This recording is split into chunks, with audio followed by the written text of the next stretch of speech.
আল্লাহ পাক এই সমস্ত সৃষ্টির মধ্যে সবচেয়ে বেশি ভালোবাসেন মানুষকে। কাকে?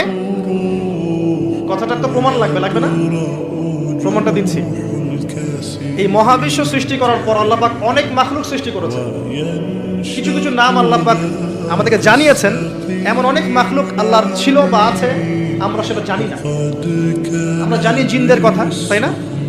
আমরা জানি ফেরেশতাদের কথা, তাই না? এই মহাবিশ্বে ফেরেশতারা আছে না?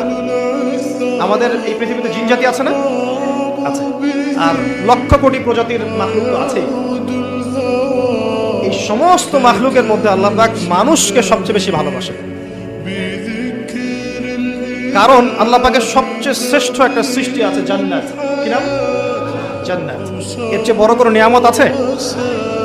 এই জান্নাত কাদের জন্য? মানুষের জন্য।